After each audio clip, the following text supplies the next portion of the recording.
New head coach, Aaron Glenn. What's the biggest thing that you've seen from him and the team since he's taken over as head coach? Energy and straightforwardness, bro. I'm gonna be honest with you, and those are very big for a coaching position, just because you don't want to go in timid. You don't want to go in with the mindset of like, I don't really know what to do. Man, he gonna shoot it to you straight.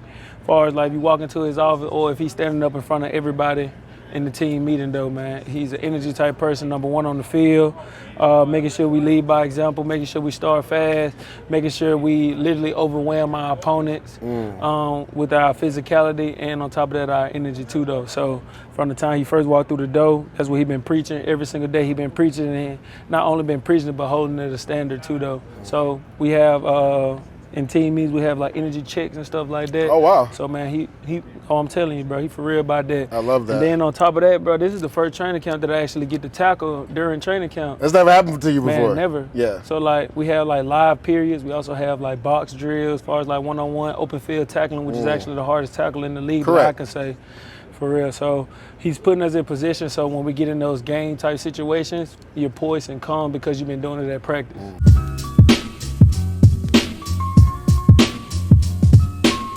Welcome back to Chopping It Up with Dudes. I'm your host, Lee J. Doozable, and I'm so excited to talk to our next guest. He's a Murray State racer legend, all-pro linebacker, and a fishing enthusiast. Yeah. Jets linebacker, Quincy Williams. Quincy, man, appreciate you chopping it up with us today. First and foremost, hot day today, right in training camp, man.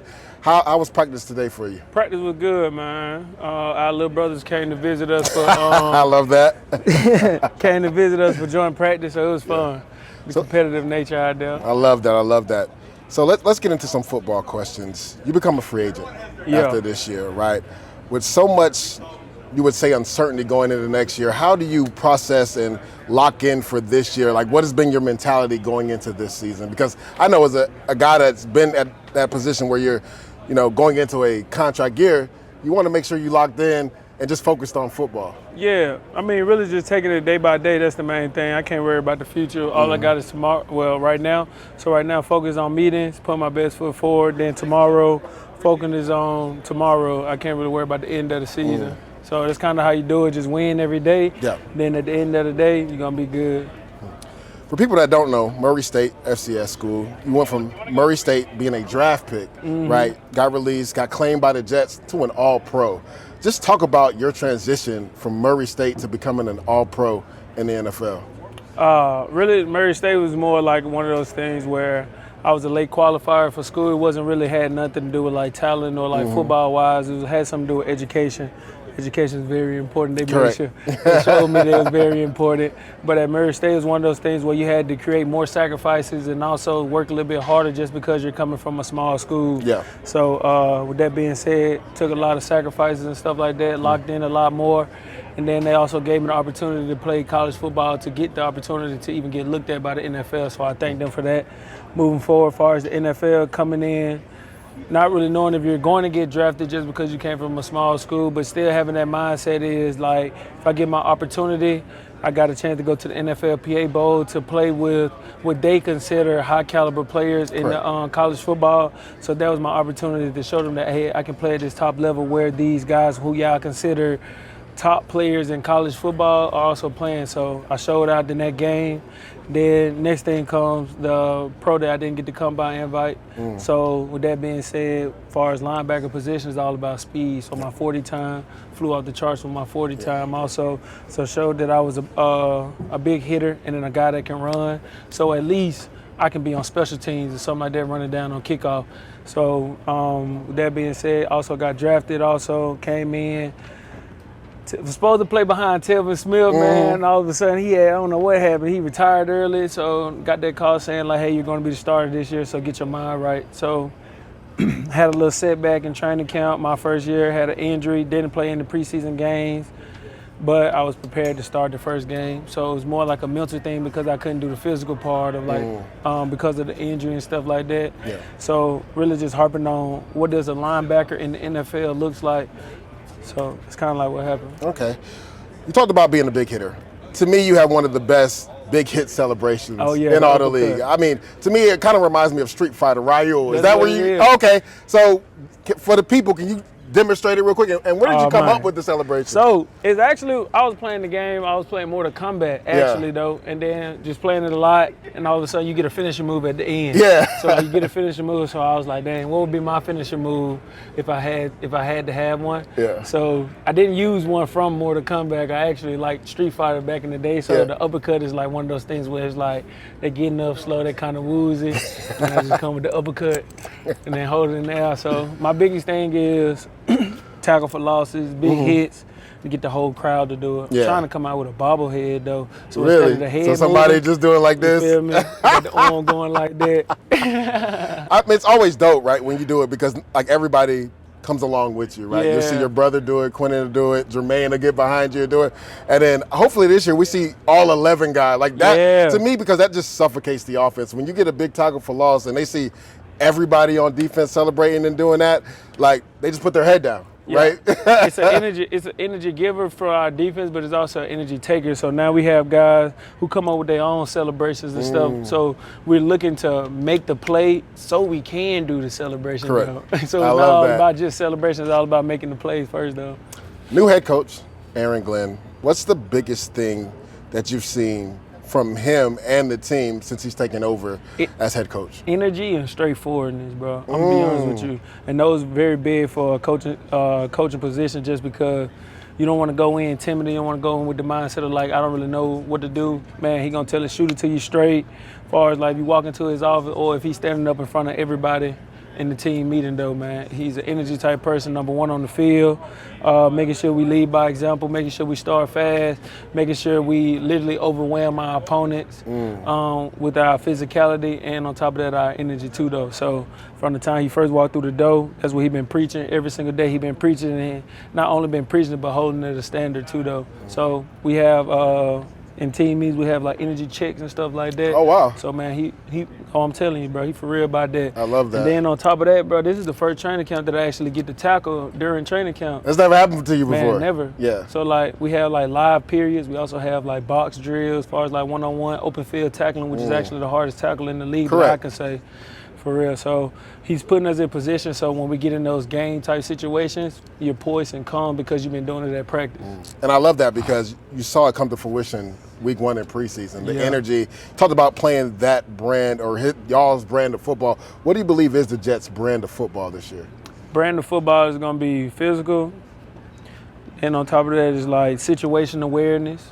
So biggest thing with that, man, the game of won and losses and like key moments, sudden changes, or those special team type situations that you wouldn't really think about, Correct. or those last plays in 2 minutes that you're not really thinking about.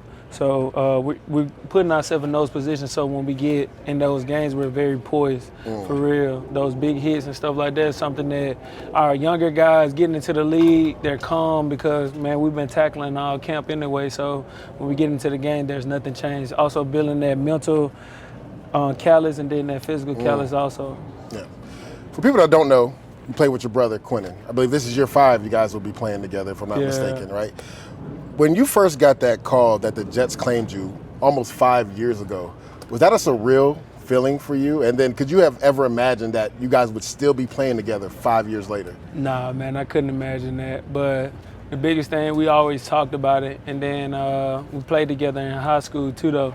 So it's kind of like one of those things where we always dreamed about it and stuff. So I got a person that holds me accountable. I also get to hold him accountable. I don't have to wait till we get to the house to hold him accountable. I can actually hold him accountable on the field. And actually he can hold me accountable on the field also. We both got kids and stuff too, though. So we're fighting for a bigger picture. And I let him know he's fighting for my family. I'm fighting for his family. So it hits on a different level.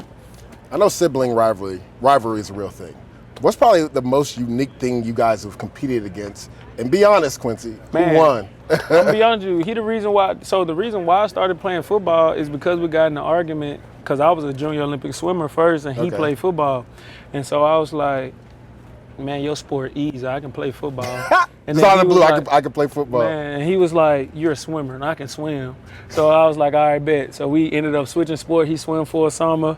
I played football. We actually fell in love with it, but the competitive nature is what drives us for real. So, and then I played on defense. He played on offense. So we actually went against each other a couple of times. Really? Then what was that battle like? Man, I tried to run head up with him a couple times. I lost a couple times, but I took some wins too now. For real. But We for won the a couple. most part, I lost. I ain't gonna lie. I love the honesty. Let me ask you one more football question before we get into some food. The captain, C.J. Mosley. Yeah, you got man. the honor to play with him Salute. for 4 years. What's probably the biggest thing that's resonated from what he's taught you, or a lesson that you learned from him that you take into leadership now that he's gone and you've become one of those leaders on the team? How to be a pro, bro, and then how to share your story to help someone else. So we got some guys who are actually on the board of, like, you know, playing, not playing, or getting cut and stuff like that. So I had to remind them, bro, I'm an all pro, but I got cut first though. So I had to actually love this game, bro, because I took it for granted when I was in Jacksonville. I felt like I was in the NFL, and the fact that I was in the NFL and I was starting, it was like, man, that can't happen to me. Man. And the year I got cut, bro, I didn't even play no preseason games. It was more like I had already had it made and stuff. Then I got the call, and he was like, hey, we actually gonna send you to the Jets. So it was kind of weird. Yeah. So it's like, I was just telling them, bro, put your best foot forward every day. It's not in your control, but the objective is to make sure they can't cut you, though. Like, have no doubt, bro. Like, I'm the best person on this team. Like, not no cocky style stuff, but coming in every day, putting your best foot forward with that mindset of, like, I'm going to do the best today. I'm going to make sure it ain't no way they can cut me type stuff. So that's my mindset that I be having for guys, like the younger guys and stuff, when they be talking about as far as, like, where I'm at on the depth chart. And it's like, man, you got to make plays so they can see, like, man, there ain't no way we can cut this guy, Facts. bro. I don't want to play against him. That's my mindset at practice. Yeah. So if something ever happen, this what it gonna look like if you got to play against me. That's what I think. I love that. So Quincy, we're gonna talk about some food now. From Birmingham, Alabama. Yeah, they synonymous with soul food, right? Yeah. Which dish from Grandma's kitchen brings you back home? Peach cobbler. Right away, peach cobbler. Double, triple crust. Straight to dessert. I want that at the top. I need it in the middle and at the bottom. Triple crust, peach cobbler. And she only make it when we come home too. So, like, she won't ship none to us. So you got to get it when you go home. Yeah, or like when she come to the game, she won't cook it at the house. We gotta wait till we come home. So like, you only get it when you come home. I love that because I'm a cook, right? So like, there's something about being in your kitchen. So I feel, Grandma, like I don't want to make this in somebody else's kitchen because they may not have what I need to make it the way I want to make it. So she's like, y'all want this peach cobbler? Y'all got to come see Grandma. You got to come to the crib. We gotta come to the crib. So have you and Quentin ever cooked together? Nah, he most of the cook. He cook, grill. So yeah. So I was about to ask you, like, if you guys had a competition cooking, nah, he went no matter what. Me, I'm gonna hire a chef. So like, I'm a cheat. He gonna cook it. He gonna cook it though? He gonna cook it. Yeah. I buy most of the groceries and then let him cook it. Okay, I love that. After a big win on a Sunday, what's your go-to meal? My go-to meal is now? Yeah. My go-to meal is Joe's Pizza in Chatham, bro. That's a win. Man, that's what I'm saying. That hits. Joe's Pizza. Let me make sure that's right. You got to give me your order too. All right, I'm getting a hot pepperoni. It's so good. With the hot honey on it. Man, let me make sure that plays right. He's like, I gotta make sure that's the right order. You feel hot me? Honey pepperoni. For real, hot honey pepperoni. No other sides, just hot honey. Man, I can't remember. It's the pizza spot in Chatham though. Yeah, I'm kind of tired. For sure. You good? I got one more food question. I'll get you up out of here. Bucky's. I lied. It's called Bucky's Pizza in Chatham. Oh, okay. Pizza. Joe's is in the city. Bucky's Pizza in Chatham. Okay. Fire. I want to take it back to your college days. Say you have 20 minutes in a dorm microwave. That's it. What comfort meal are you going to whip up? Now, I know you say you ain't much of a cook, but I know how I was in college. Sometimes you just got to whip some things up real quick. If you got 20 minutes of microwave, what are you whipping up real quick? I don't know about no microwave. I don't be eating that. I don't be nuking my foods. Even in college? I'm telling you, bro, I'm getting that on the stove. I'm putting it in the oven. I love that. But my go-to meal was a bowl. So, like, ground turkey, rice, broccoli. I ate that every day, all day if I needed something. Even at Murray State? Ground turkey, rice, broccoli. Wow. So you was eating healthy like that in college? My dad was a health freak, though. Okay. I ain't had my first pastry until I got in college, and I snuck that. Really? My dad was a health freak, bro. Like, wow. We had to get up every morning, 4 a.m., workouts, protein shake, college. Like, my dad was for real. So you had a regimen, like, from, like, middle school, high school on. Yeah, what was that like growing up? It sucked, bro, because everybody, they had the food stamps. They were eating good. So when I went to other people's cribs and stuff, all type of cakes and snacks and stuff. None of that at the crib. None of that at the crib. protein shakes, man. Everybody eating cereal. We eating protein shakes. Wow, that's interesting, man. Yeah, bro. My dad, he invested in us for real, bro. I love that. Then my mom was a school teacher and stuff, so I ain't gonna lie. Quincy, man, really appreciate you chopping it up with us. That's All-Pro Jets linebacker, Quincy Williams.